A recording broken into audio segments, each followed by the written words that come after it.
Hello and welcome to the TRBusiness video channel. I'm here today with Jay Richards, who is CEO of Imagen Insights. Thank you so much for joining me here today, Jay. It's a great pleasure to have you. Thank you so much for having me, Charlotte. I'm excited to have this conversation. Great. Well, some of our viewers may recognise you from your participation in the TFWA World Exhibition Opening Conference, where you gave a really fascinating presentation. Before I try and introduce you and what you guys do, I'd like to pass it over to you actually to do that for me. Amazing. It's always a good shout. So as Charlotte said, my name is Jay Richards. I'm one of the co-founders here at Imagen Insights, and our mission at Imagen Insights is to help Gen Z to shape their future. I mean, the best way for them to do that is with brands, because brands are shaping countries and culture like governments only wish they could do. So what we do is we enable brands like Amazon Prime Video, PepsiCo, or Unilever to crowdsource qualitative or quantitative insights from our community. So we have a community of over 16,000 Gen Z all around the world, 111 countries, and we enable those brands to crowdsource great, really rich, qualitative and quantitative insight from our community all within 72 hours. So we have a beautiful piece of technology that just speeds up the insight gathering process. Yeah, that's pretty much what we do. Thank you very much. I definitely couldn't do justice to that at all. So today I wanted to talk to you more about luxury brands and what Gen Z really expects from them these days, because in our industry, in the duty-free and travel retail industry, there are many that believe that the halcyon days of luxury goods are over due to people prioritising their spend on more essential items. People have been redundant or they've been furloughed, and it's been a pretty dire situation for people over the last 2 years financially. However, there's also a lot of evidence to prove that it's actually the opposite, and due to a number of factors such as revenge spending, that actually luxury goods are buoyant right now. They're actually enjoying a great time.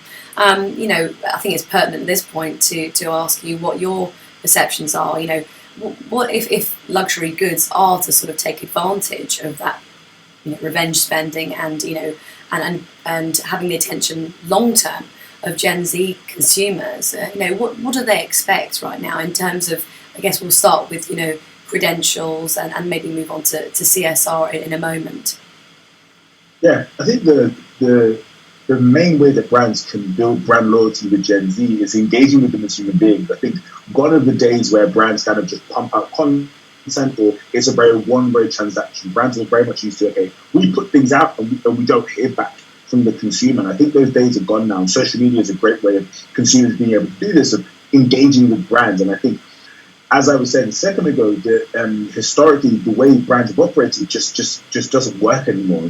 For Gen Z specifically, they want to engage in a two-way conversation with brands. They don't want it to be a one-way street. They want it to be a two-way conversation where they can engage with those brands and find out exactly, okay, what are you planning on doing over the next 2 to 5 years? And how can we be involved in that? And the brands that do that well now will engage Gen Z at this point of period of time, will actually win in the long run, and they will build that brand love and that brand equity over an extended period of time. And in 10 and 15 years time, they're the ones that are going to be doing really, really well. And the brands that don't do that and are focusing on social media likes, or they're focusing on engagement right now, they're the ones that are going to be suffering in 10 to 15 years. And I think the problem is, as a generation with regards to brands, is that a lot of brands are being told that the next quarter is what they need to focus on, instead of looking at a long-term strategy. And I think having a balance of the both is a great way to engage Gen Z for sure. Mm-hmm. Indeed. The visual we've got is slightly slower than what we can hear, but the audio is perfect, so it's fine. We'll continue as we are. In terms of engaging with the consumer, obviously that means genuinely seeming interested in their likes and dislikes. And one of their chief likes at the moment, as I understand it, is sustainability, and not just sustainability, in fact, but regenerative projects. We know that that's become important to all demographics, but I imagine Gen Z is also that's high on their list of priorities and what they're looking from a luxury brand. Does that concur with what you know? Yeah, definitely. And I think the reason why it's so important to Gen Z is because they understand that the planet's dying. Our previous generations, only in the last 100 years, we've sped up the rate at which we're destroying the planet. And I think with plastics and with The emissions that we've been pumping out is since the Victorian era that we really began to speed it up, and in industrial era and so on, so on, to really change the way the world has been. And I think Gen Z have come into this and gone, actually, you know what? We have everything we need in our hands to actually affect change. And I think for them, they're banging the drum for this personally in their own lives, but also they're demanding a lot more of brands. But the interesting thing is with Gen Z is that when they're engaging with brands, it's like I was saying a second ago, they want to have a conversation on this. How can we as Gen Z help you as brands to do this properly and do this well? And I think there's the ideas around greenwashing, where brands just do things seem like they're doing things, and Gen Z really spot that quite quickly, and they will call brands out on that. But when brands are really honestly behind something, Gen Z will get behind that brand. And I think it's what I was saying a second ago about the long-term strategy that applies to this as well.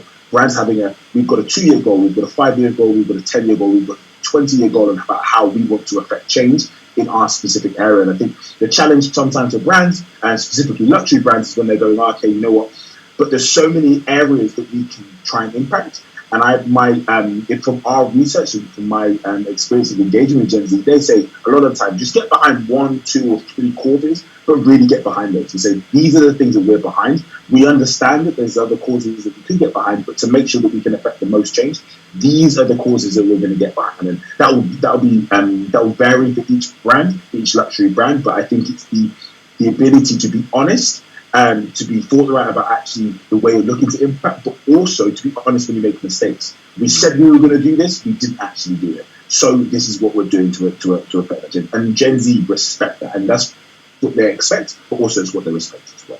That's very interesting, actually, especially what you say about stepping out more, taking a responsibility for the mistakes that brands have made, perhaps in the past. For instance, maybe not addressing sustainability early enough. We often talk to companies where they say, look, we're not there yet, but we're on a journey. And I think you're right. I think people appreciate that honesty. So one final question for you here is, I wanted to refer to one of the statistics that you dropped on the audience at the TFWA World Exhibition Conference, and that was that 69% of your Gen Z community that you speak to said that they will see a product in duty free at the airport, but they'll buy it online instead of purchasing in store. And I know that you shed some light on that during the conference itself, but if you could just perhaps elaborate on that now and share some of that content that you offered then. Yeah, it's a really interesting point, and I think I would say to a lot of people it would be no surprise. The reason why they do that is because for them they've grown up in the digital world. So for them the idea of going in store and trying to find a discount for something, they do this all the time. So doing it in duty free is no different from doing it at home. And for a lot of them, it's actually simpler for me to order it on my phone, and it will be at home probably before I get home, especially with things like Amazon and so on and so on. So I think it's the challenge of, for luxury brands specifically, of going, okay, actually, no, the experience you get in store will be so worthwhile you purchase it in store. That's the only way brands are really going to be able to win this demographic in some senses, because actually the perfect matching between online and offline within the store will give you such a great experience. It'll be such a beautiful experiential experience that they actually want to purchase it in store.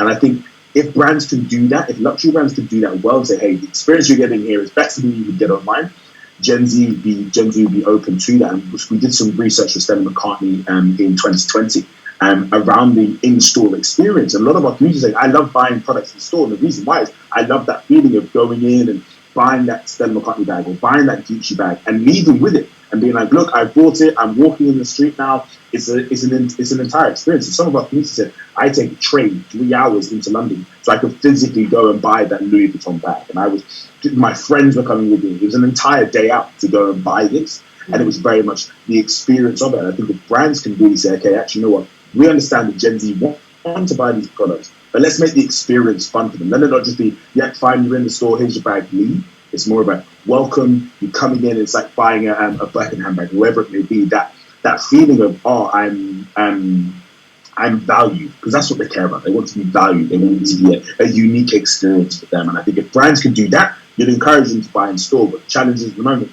brands aren't doing that, luxury brands aren't doing that. So Gen Z are just, they're buying it online because it's easier and simpler.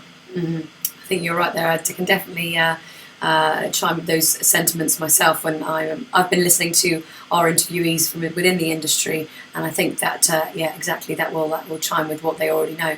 Thanks so much for your time today, Jay. It's been fascinating again, and hope to catch up with you soon on some other topics. Thank you so much, Charlotte. Thanks everybody for tuning in.